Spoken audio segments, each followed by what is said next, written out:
So I'm Tilda, and I'm a fine art student at Duncan or Jordanston in Dundee. What were you doing before lockdown? Um, I was on my study abroad year in the first lockdown. So I was in Spain when it all kicked off. Um, kind of going to painting classes, very hands-on learning, like a whole different environment. It was amazing. Uh, there's a big kind of constant social scene, art scene, music scene, uh, lots of like international students and things like that. So yeah, that's what I was doing. And what was your day to day like? You were saying you're in Spain, so how was that as a student abroad? I mean, it's like the best thing I've ever done. It was great. Lots of sitting outside. You're never inside. You're always outside. Um, because there's just so many things going on, and Valencia is quite a creative city. There's a lot of hustle and bustle and like events and things to go to. Plus, the Erasmus program there is really, really good. So there's plenty of, you know, certain events going on in bars like every night or trips away. I think we went on like an island trip one day, and just it was hectic, busy, mostly. And what was the social life like out there? Social life was great. I mean, there's lots of students that come from like just all over the place. So they all kind of band together. It's easy to make friends. There's lots of events set up. Plus, the most people speak English, so there's not much in the way of language barriers.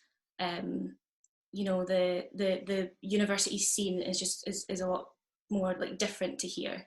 You sit outside in the cafeteria and they serve you beer in between your classes and stuff like that. Like the social scene was really, really positive. What did you get any warning about COVID? Did you hear anything beforehand before everything started? I remember seeing, I think early January was the first time I saw about COVID specifically. Um, and like a lot of people, I completely underestimated the global impact. In early January, it was kind of like watching the news from Wuhan and just being like, oh, that's not good. And then like a month later, everything just exploded, didn't it? Can you tell me what happened at the first lockdown? Obviously, it was a bit different because the UK did a lockdown pretty much later than Yeah. everyone else. But so how did the initial lockdown happen in Spain? Were you told you have to leave? Did you get a phone from the consulate or? Well, it's quite funny. So I planned a weekend trip to Barcelona with my friend, um, and she was of the opinion that it was just a flu at this point, and I think this was early March, I want to say. Um, so we went and we maybe booked 2 nights in a hostel, and we were planning on seeing like all of the sites to see in Barcelona. I think we were in the Gaudi Park at the time, and we both got an email on our phones from the uni saying, "Oh, the uni's shut, like indefinitely, like it's done." And we were like, "Oh, okay." And then over the course of like the 2 days, it was just like text after text from friends like saying, "Oh no, we're going home, we're leaving." So they started shutting down provinces, I think, and we were concerned, kind of, in a silly way, but we were seriously concerned that they would shut everything down and we would be trapped in Barcelona. So we spent like the whole night like trying to like arrange trains and buses like to get back.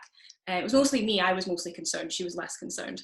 Um, but when the lockdown happened, I was elsewhere, and then it was this whole big like fight to get back from Barcelona to Valencia, which we eventually did. We got a later train, and it was fine.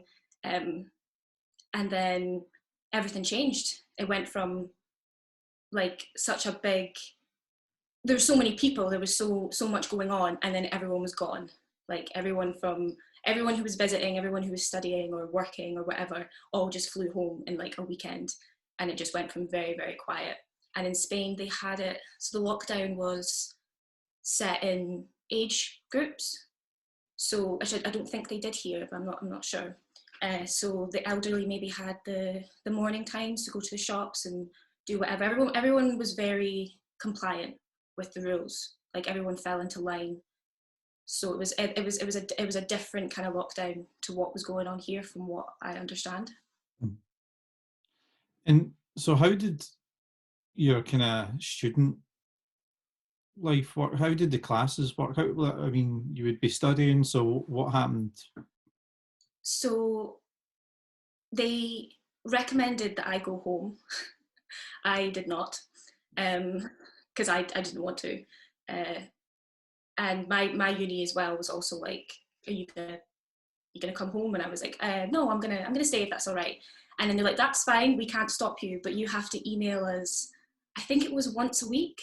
I had to send them an email that said I am safe, comfortable, and happy, like those exact words, and check in with them. If I didn't, and I did, but if like I was late for one day, they'd be like, excuse me, are you still there? Is everything okay? And in terms, so that I just stayed in with the course in UPV at the uni, so it all turned online. So I went from painting models in classes with everyone, with a teacher, to painting from photographs in my little studio room, which was different, but I think I was in a lucky position, so can't complain, really. Mm. And how did you feel about this change? Like, were you isolated, or? It was isolating, definitely. But it actually wasn't that bad. Like I say, I think I was in a very lucky position.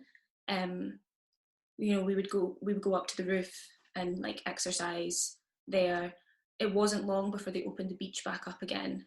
You know, you had to stay 6 meters apart on your blanket and only go with your household, but you could go to the beach and in the sunshine and stuff. So it was isolating, but I figured it'd be better to be isolated there than isolated back home, because at least the weather's warm.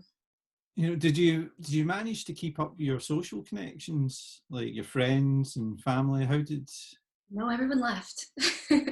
I mean, we had friends that were working in Valencia, so they were still there.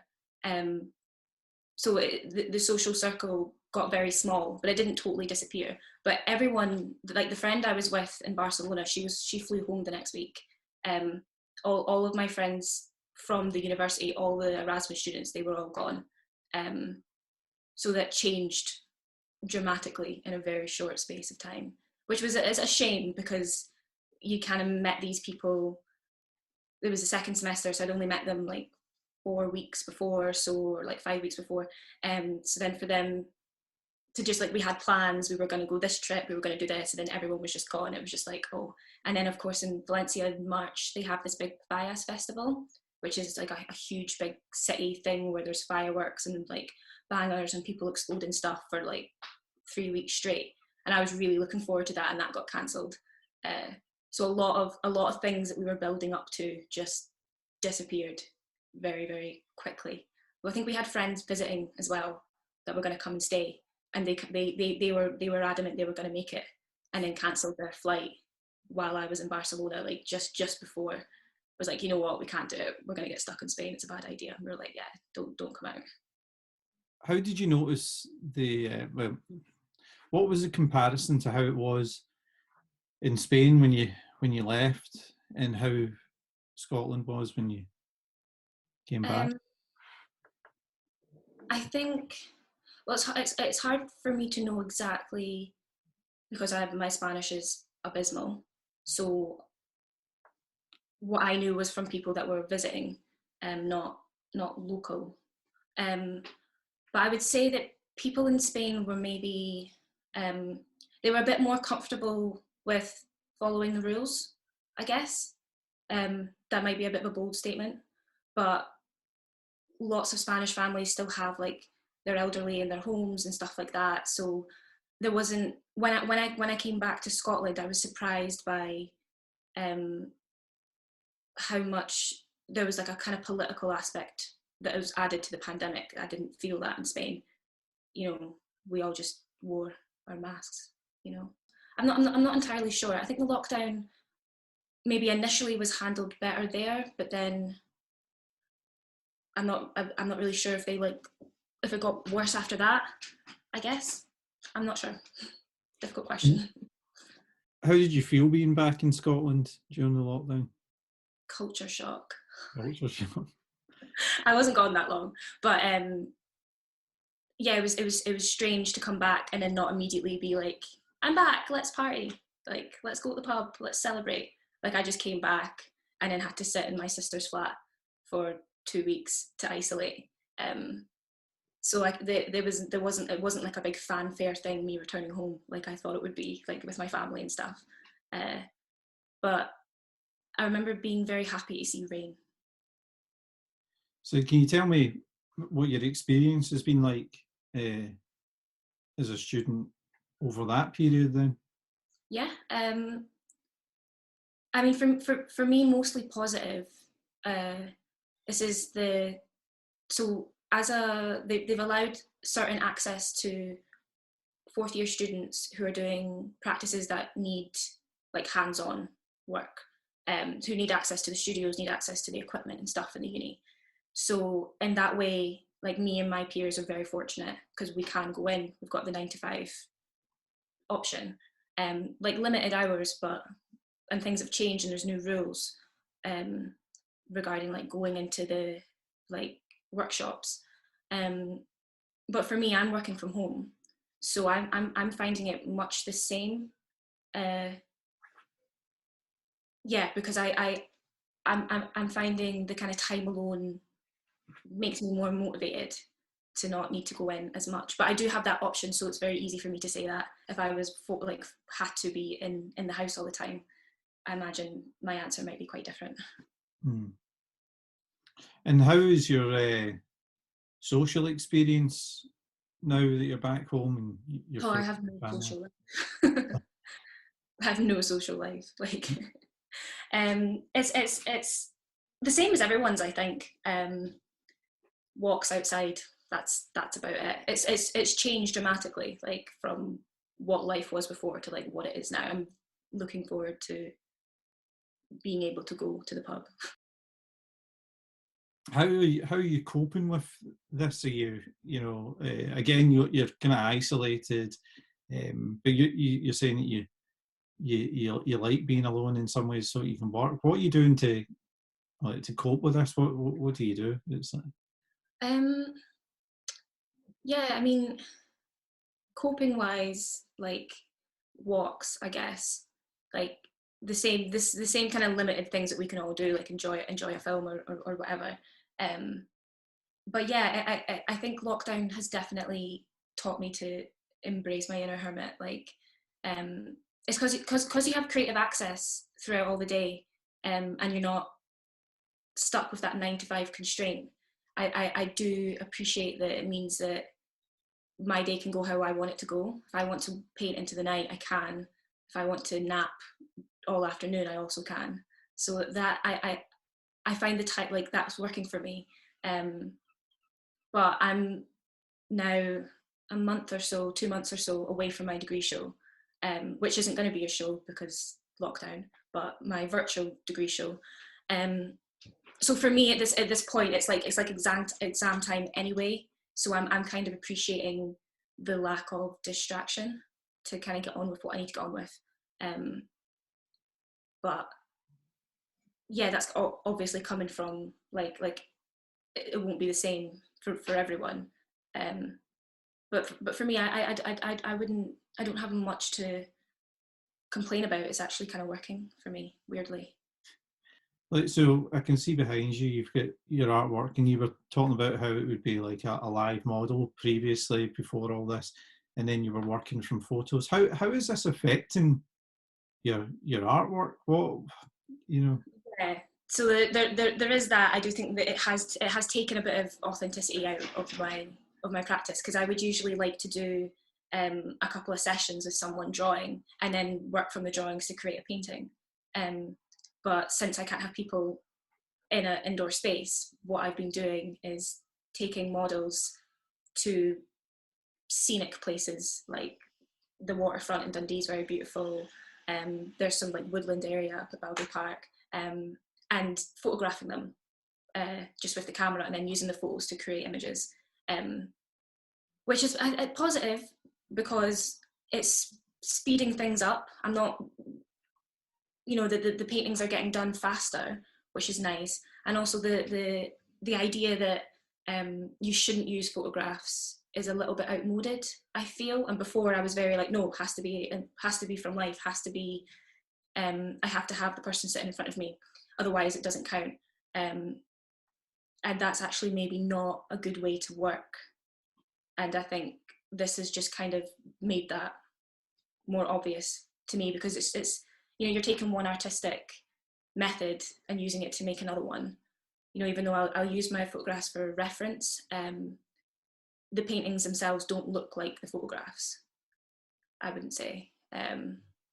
So it has changed. I am missing that kind of one-to-one connection and contact with the person that I'm drawing or painting, which is a shame. I am looking forward to even just for it to get a bit warmer, and then I can sit and draw them in the park, kind of thing. What are you really hoping for when everything becomes, I suppose, a bit more normal? What are you looking forward to? Well, I mean, I'm graduating with an art degree, so a job would be nice of any kind. I think I hope that the benefits of working from home can be incorporated with more of a normal workday. I think that I'm sure I've seen that like lots of people in any job have said that working from home has actually benefited them in lots of ways. And I think it's kind of like the beginning of the dismantling of the 7-day week and the 9-to-5 thing. And that would be nice. I don't know if that's going to happen, but I found it beneficial. So I hope that I can continue to do that, even when I can actually interact and see friends and family and stuff. Yeah.